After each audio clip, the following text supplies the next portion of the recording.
2025년 여름 미국 아이다호주 보이시에 있는 마이크론 본사에서 발주서 한 장이 나갔습니다. 받는 사람 칸에 적힌 이름은 일본 회사가 아니었어요. 인천 남동공단에 자리 잡은 한미반도체라는 이름이 그 자리에 찍혔습니다. 마이크론은 그전까지 이 종류의 장비를 오랫동안 일본 신카와에서 받아왔습니다. 수십 년 동안 굳어진 거래선이었고 굳이 바꿀 이유도 없었습니다. 그런데 발주서의 수신처가 조용히 바뀌었어요. 이 장비의 이름은 TC본더입니다. 이름만 들으면 무슨 물건인지 감이 잘 오지 않으실 겁니다. 하는 일은 의외로 단순합니다. 얇게 깎아놓은 메모리 반도체를 여러 장 겹쳐놓고 열과 압력을 동시에 걸어서 층층이 붙여주는 기계예요. 요즘 인공지능 서버에 들어간다는 그 HBM이라는 메모리가 바로 이렇게 만들어집니다. 낱장짜리 메모리를 10장 넘게 쌓아 하나의 덩어리로 굳히는 겁니다. 여기서 한 가지만 짚고 가겠습니다. 우리가 뉴스에서 늘 듣는 이름은 삼성전자와 SK하이닉스 그리고 미국의 마이크론입니다. HBM을 만들어 파는 회사들이죠. 그런데 그 회사들이 HBM을 만들려면 반드시 사야 하는 물건이 따로 있습니다.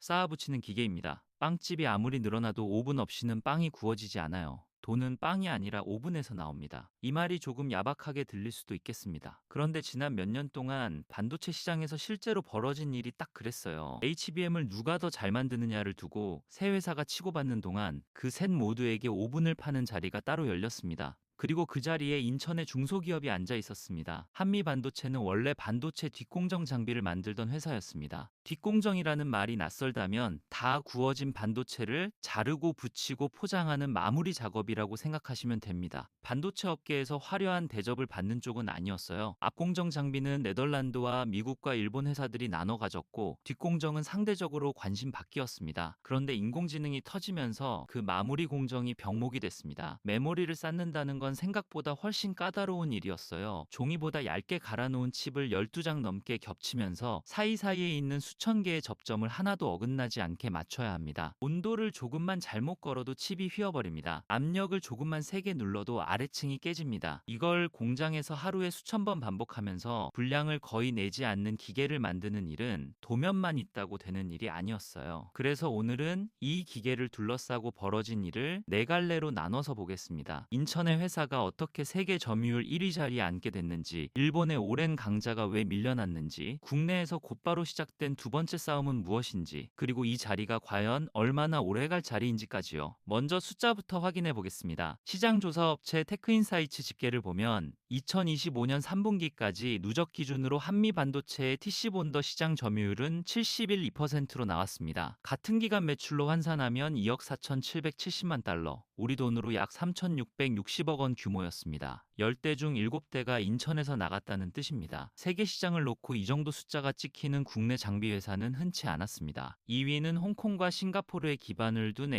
ASMPT였습니다. 이 회사는 뒷공정 장비 쪽에서는 오래된 강자이고 자금력도 훨씬 큽니다. 그런데 HBM용 본도에서는 한미 반도체를 넘지 못했어요. 3위 아래로는 일본 신카와와 국내의 하나세 미텍이 자리했습니다. 하나세 미텍의 점유율은 32%, 순위로는 세계 5위였습니다. 숫자만 보면 압도적인 것처럼 보입니다. 하지만 이 점유율이 만들어진 과정을 따라가 보면 조금 다른 그림이 나옵니다. 처음부터 잘 나갔던 게 아니었어요. 한미 반도체가 SK하이닉스의 본더를 처음 납품하기 시작한 건 HBM 초기 물량이 막 늘어나던 무렵이었습니다. 그때만 해도 이 기계의 시장 규모 자체가 크지 않았습니다. 고객도 사실상 한 곳뿐이었고요. 그러다 인공지능 학습용 가속기 수요가 폭발했습니다. HBM 주문이 밀려들자 메모리 회사들은 생산 능력을 늘려야 했고, 생산 능력을 늘린다는 건 곧 본더를 더 사야 한다는 뜻이었습니다. 한 대에 수십억 원씩 하는 장비를 수십 대 단위로 발주하는 일이 벌어졌어요. 한미 반도체의 매출은 그 구간에서 크게 늘었습니다. 여기서 마이크론 이야기로 돌아가 보겠습니다. 마이크론은 미국 회사이고 장비 조달에서 오랫동안 일본 쪽과 가까웠습니다. 신카와는 본딩 장비 분야에서 역사가 긴 회사예요. 그런데 HBM 경쟁에 뒤늦게 뛰어든 마이크론 입장에서는 시간이 없었습니다. 이미 양산 라인에서 수요를 확인한 장비를 사는 편이 안전했어요. 그렇게 인천으로 발주가 넘어왔습니다. 다음 세대인 HBM4로 넘어가면 조건이 더 빡빡해집니다. 층수가 늘어나고 접합 방식도 까다로워지기 때문입니다. 업계에서는 HBM4용 본도로 양산 테스트 단계까지 올라간 회사가 사실상 한미반도체와 ASMPT 둘뿐이라는 이야기가 나왔습니다. 한미반도체는 이와 관련해 442억 원 규모의 공급 계약을 공시하기도 했습니다. 시장 자체도 계속 커지는 쪽으로 전망됐습니다. TC본더 시장은 2025년부터 2030년까지 연평균 13% 안팎으로 성장할 거라는 추정이 나왔어요. 메모리 가격이 오르내리는 것과 별개로 쌓는 방식으로 만드는 메모리의 비중 자체가 늘고 있기 때문입니다. 오븐을 파는 자리는 빵값이 흔들려도 쉽게 사라지지 않습니다. 돈은 빵이 아니라 오븐에서 나옵니다. 이 숫자들이 실제로 어떤 의미인지 감을 잡으시려면 비교 대상이 필요합니다. 우리가 흔히 반도체 강국이라고 말할 때 근거로 드는 건 메모리 점유율입니다. 삼성전자와 SK 하이닉스를 합치면 세계 디램 시장의 상당 부분을 가져오죠. 그런데 그 반도체를 만드는 장비 시장에서는 사정이 정반대였습니다. 오랫동안 우리 장비 회사들의 세계 점유율은 한 자릿수에 머물렀어요. 만드는 건 잘하는데 만드는 도구는 사오는 구조였습니다. 이 대비는 전 시장에서도 그대로 보였습니다. 반도체 장비 전시회에 가보면 큰 부스는 대부분 해외 회사 몫이었어요. 국내 회사들은 구석에 작은 자리를 잡고 부품과 소모품을 설명했습니다. 그런 풍경이 오랫동안 바뀌지 않고 남았습니다. 그런데 인공지능 이야기가 나온 뒤로 그 그림이 조금씩 바뀌었어요. 메모리 회사 구매 담당자들이 국내 부스 앞에 줄을 서 있는 장면이 나왔습니다. 그 구조에 처음으로 예외가 생긴 자리가 이 본더였습니다. 세계 시장 점유율 71.2%라는 숫자가 특별한 이유가 여기에 있어요. 국내 회사가 특정 반도체 장비 품목에서 세계 1위를 이 정도 격차로 가져간 사례 자체가 흔치 않았습니다. 매출로 보면 2억 4,770만 달러, 우리 돈 3,660억 원 규모였고, 이건 회사 전체 매출이 아니라 이 품목 하나에서 나온 숫자입니다. 물론 이 시장의 절대 규모는 압공정 장비에 비하면 아직 작습니다. 웨이퍼에 회로를 그리는 노광 장비 한 대 값이 수천억 원을 넘는 것과 비교하면 체급이 다르죠. 그래서 이 성과를 두고 반도체 장비 전체를 따라잡았다고 말하면 과장이 됩니다. 정확히는 인공지능 때문에 갑자기 커진 좁은 구간에서 준비돼 있던 회사가 그 구간을 통째로 가져갔다고 말해야 맞아요.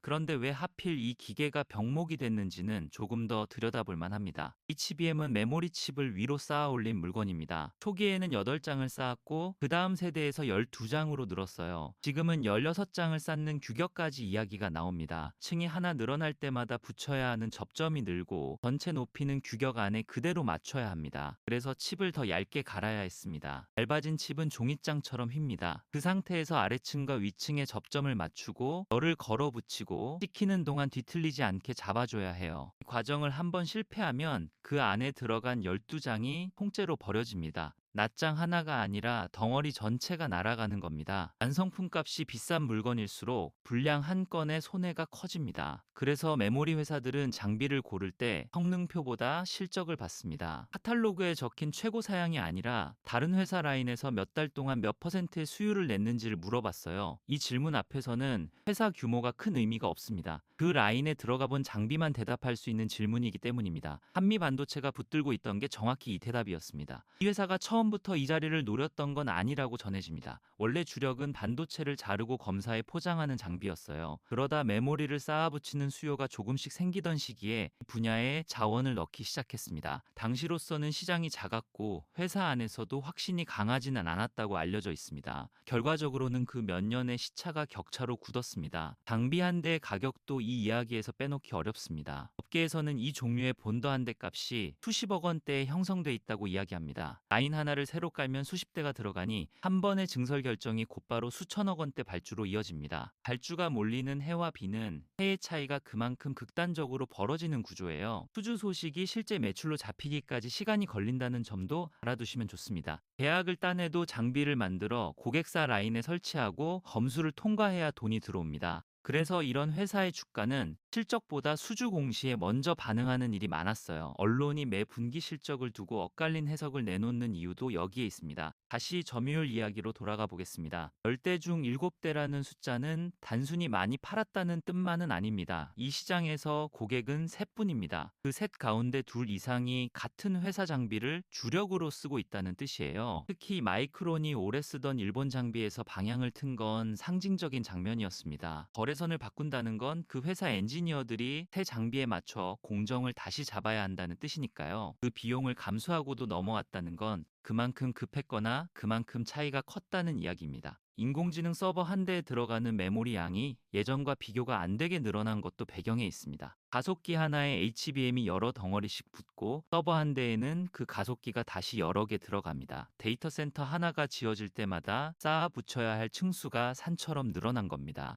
빵 주문이 늘면 빵집은 오븐을 더 들여놓을 수밖에 없어요. 돈은 빵이 아니라 오븐에서 나옵니다. 그런데 이야기가 여기서 끝났다면 그저 잘된 회사 이야기로 남았을 겁니다. 정작 흥미로운 장면은 그 다음에 열렸어요. 세계 시장에서 일본 회사를 밀어낸 직후 국내에서 곧바로 다음 싸움이 시작됐습니다. 상대는 바다 건너가 아니라 같은 나라의 대기업이었습니다.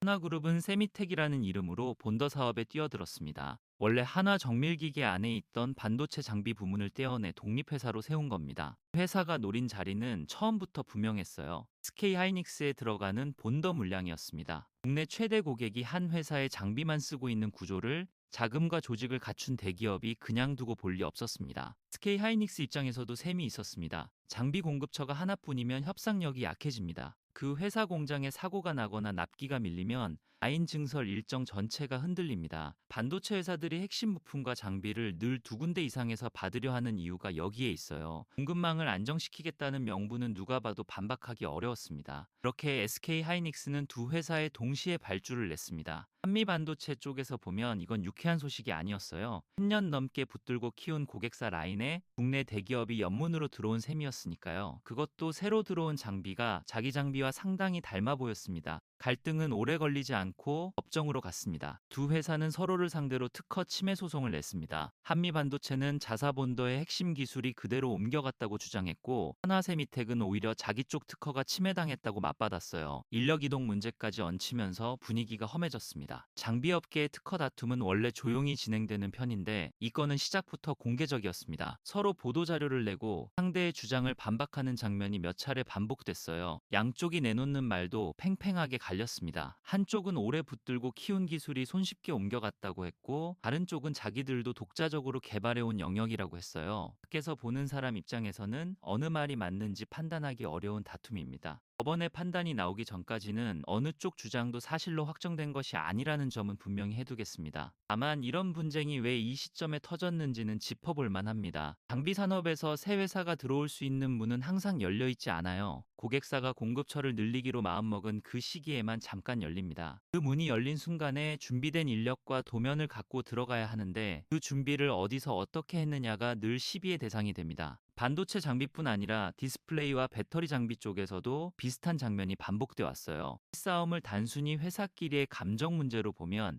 핵심을 놓칩니다. 장비 회사에게 특허는 진입 장벽 그 자체이기 때문입니다. 앞서 말씀드린 대로 이 시장의 자산은 라인에서 쌓은 기록인데 그 기록의 상당 부분은 결국 특허와 인력의 머릿속에 담깁니다. 사람이 옮겨가면 기록도 따라간다는 걸 양쪽 다 알고 있었어요. 그래서 이런 소송은 배상금보다 시간을 목표로 걸리는 경우가 많습니다. 상대가 고객사 검증을 통과하는 데 걸리는 시간을 늘리는 것만으로도 효과가 생기니까요. 소송은 소송대로 가고 시장은 시장대로 굴러갔습니다. 하나세미텍은 SK 하이닉스 물량을 일부 받아내면서 세계 순위표에 이름을 올렸습니다. 점유율만 보면 아직 미미해 보이지만 시장에 새로 들어와 실제 양산 라인에 장비를 넣었다는 사실 자체가 만만한 진입은 아니었어요. 반면 첫 성적표는 혹독했습니다. 하나세미텍은 1분기에 221억 원의 순손실을 냈습니다. 그런데 여기서 예상 밖의 장면이 나옵니다. 한미반도체도 편하지 않았어요. 같은 분기 매출은 509억 원, 영업이익은 85억 원이었습니다. 전년 같은 기간과 비교하면 매출은 절반 넘게 줄었고 영업이익은 8할 넘게 빠졌습니다. 세계 시장에 7할을 쥔 회사의 성적표라고 보기에는 초라한 숫자였어요. 이런 일이 벌어졌을까요? 장비 회사의 실적은 고객사의 투자 일정에 통째로 끌려다니기 때문입니다. 아무리 회사가 이번 분기에 라인을 늘리기로 하면 주문이 쏟아지고 다음 세대 규격을 기다리며 발주를 미루면 그 분기는 통째로 비어버립니다. 빵집이 오븐을 새로 들이는 해와 들이지 않는 해가 따로 있는 것과 같아요. 지금 그 무렵은 다음 세대로 넘어가는 길목이라 다들 잠시 손을 멈춘 시기였습니다.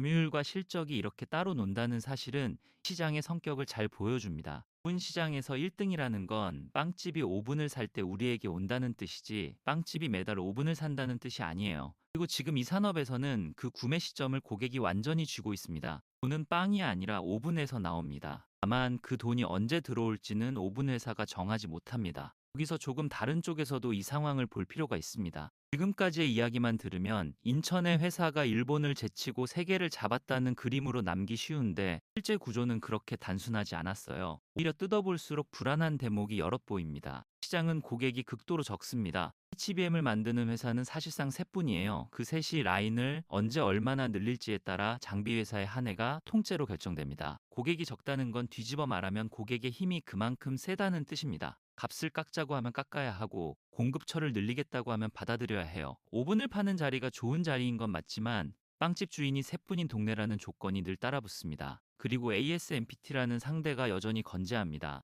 회사는 뒷공정 장비 전반에서 폭넓은 제품군을 갖고 있고 연구 인력과 자금 규모도 큽니다. 다음 세대 규격에서 양산 검증까지 올라온 몇 안 되는 회사이기도 하고요. 세대가 바뀔 때는 판이 다시 깔립니다. 이번 세대의 점유율이 다음 세대를 보장해주지 않아요. 장비 산업에서 세대 교체기에 순위가 뒤집힌 사례는 얼마든지 있었습니다. 국내 경쟁자가 붙었다는 사실 자체도 구조를 바꿔놓았습니다. 이전에는 고객사가 다른 선택지를 찾으려면 해외로 나가야 했습니다. 지금은 같은 나라 안에 대안이 생겼어요. 대기업 계열이라 자금 조달과 사후 관리에서 밀릴 이유도 별로 없습니다. 소송의 승패와 별개로 협상 테이블의 모양은 이미 달라졌습니다. 고객사가 값을 조정하자고 말할 때 꺼낼 카드가 하나 더 생긴 셈이니까요. 기술의 바탕 자체가 흔들릴 수도 있습니다. 지금은 열과 압력으로 눌러붙이는 방식이 주류인데 업계에서는 접합면을 직접 맞붙이는 다른 방식이 다음 단계에서 표준이 될 수 있다는 이야기가 오래전부터 나왔습니다. 쪽으로 무게가 옮겨가면 필요한 장비의 성격도 달라집니다. 오븐을 잘 만들던 회사가 오븐이라는 물건 자체가 바뀌는 순간을 놓치는 일은 산업사에서 드물지 않았어요. 시야를 조금 넓히면 더 조심스러워집니다.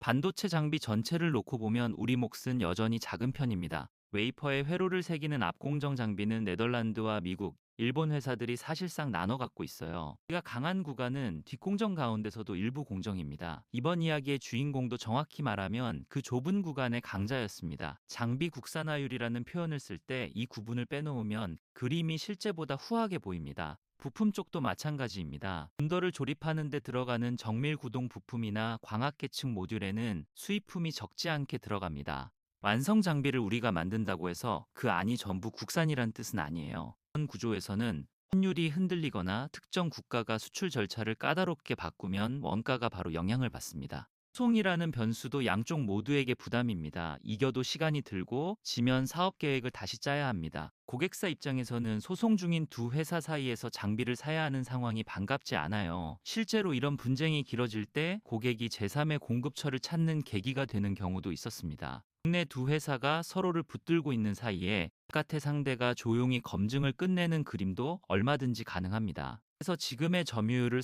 성적표라기보다 시험 결과 한 장으로 읽는 편이 정확합니다. 일본 시험이었지만 다음 시험 범위는 이미 바뀌고 있었어요. 한 가지 더 짚고 싶은 게 있습니다. 우리는 이런 소식을 들을 때 국내 회사끼리 싸우지 말라는 말을 자주 합니다. 힘을 합쳐 밖으로 나가야 한다는 이야기죠. 그런데 장비 산업의 역사를 보면 꼭 그렇지도 않았어요. 같은 나라 안에서 경쟁자가 붙어 서로를 밀어올린 사례가 오히려 많았습니다. 고객사가 두 곳을 저울질하기 시작하면 양쪽 다 개발 속도를 올릴 수밖에 없거든요. 문제는 경쟁이 기술이 아니라 소송과 인력 빼가기로 굴러갈 때입니다. 때는 두 회사가 쓰는 힘이 전부 안쪽으로 향합니다. 밖에서 보는 고객 입장에서는 공급망이 시끄러워 보일 뿐이에요. 지금 벌어지는 다툼이 어느 쪽으로 굴러갈지는 아직 결론이 나지 않았습니다. 그리고 이 시장의 성장 자체가 인공지능 투자에 얹혀 있다는 점도 보면 안 됩니다. 데이터센터 투자가 지금 속도로 계속된다는 전제가 깔려 있어요. 전제가 흔들리면 5분 주문도 같이 멈춥니다. 장비 회사는 호황의 초입에서 가장 먼저 웃고 조정기의 초입에서도 가장 먼저 웁니다.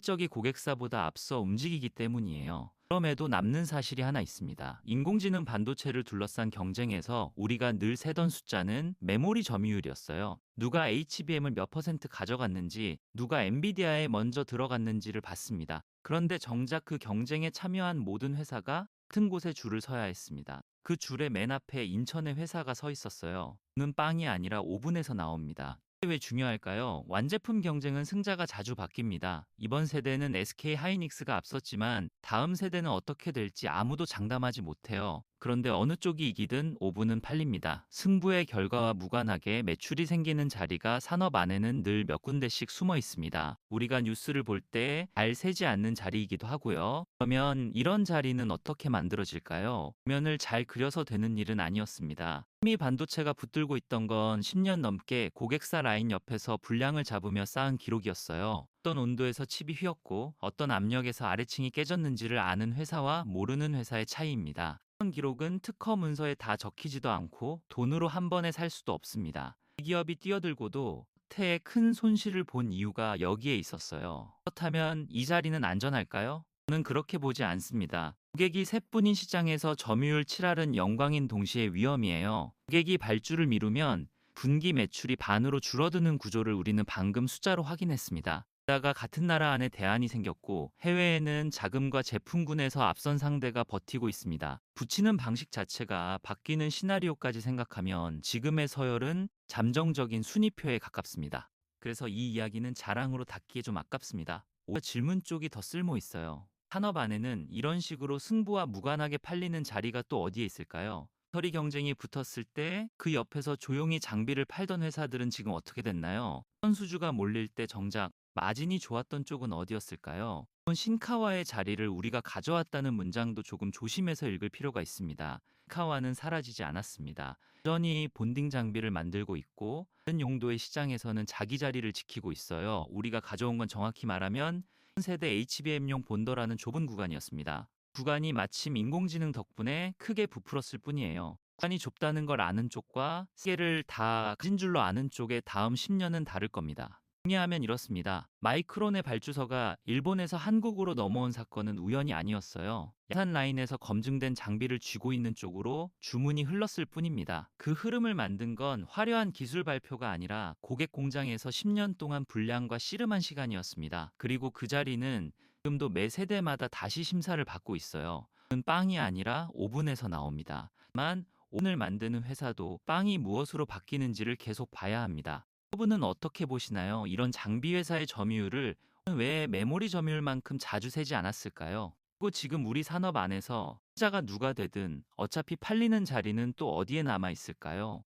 생각나시는 자리가 있다면 댓글로 남겨주세요. 다음 영상에서 그 자리를 하나씩 열어보겠습니다. 마지막으로 하나만 더 여쭙고 싶습니다. 우리는 어떤 산업을 평가할 때 완제품의 이름만 세는 습관이 있지 않나요? 자동차는 몇 대를 팔았고 반도체는 몇 퍼센트를 가져갔는지를 봅니다. 근데 그 완제품을 만들기 위해 반드시 사야 하는 물건은 누가 만들고 있을까요? 목록을 한 번이라도 적어보신 적이 있나요? 생각해보면 이런 자리는 우리 주변에도 있었습니다. 스마트폰 경쟁이 한창일 때 정작 꾸준히 돈을 벌던 곳은 카메라 모듈과 부품을 대던 회사들이었어요. 기차 회사들이 서로를 깎아내리며 값을 내리던 시기에도 배터리 장비를 대던 회사들의 주문서는 채워지고 있었습니다. 승자를 맞히는 일과 팔리는 자리를 찾는 일은 서로 다른 문제였어요. 그런데 우리는 왜 늘 앞쪽만 세고 있었을까요? 이번 이야기에서 제가 가장 오래 들여다본 대목은 점유율 숫자가 아니었습니다. 마이크론의 구매 담당자가 오랜 거래선을 바꾸기로 결정하던 순간이었어요. 그 결정을 이끈 건 가격도 아니고 외교도 아니었습니다. 남의 공장에서 이미 돌아가 본 기계라는 사실 하나였습니다. 검증된 시간은 왜 이렇게 비싼 값에 팔릴까요? 그렇다면 우리 산업 안에 큰 시간을 쌓고 있는 회사들은 지금 어디에 있을까요? 그 회사들은 지금 어떤 소리를 내고 있나요? 혹시 우리가 완제품 뉴스에 눈이 팔려 있는 동안 조용히 라인 옆을 지키던 회사들의 이름을 놓치고 있는 건 아닐까요? 돈은 빵이 아니라 오븐에서 나옵니다. 그리고 그 오븐을 만드는 시간은 뉴스에 잘 나오지 않습니다. 이야기가 그 목록을 한 줄이라도 늘리는데 도움이 됐다면 좋겠습니다. 끝까지 봐주셔서 고맙습니다.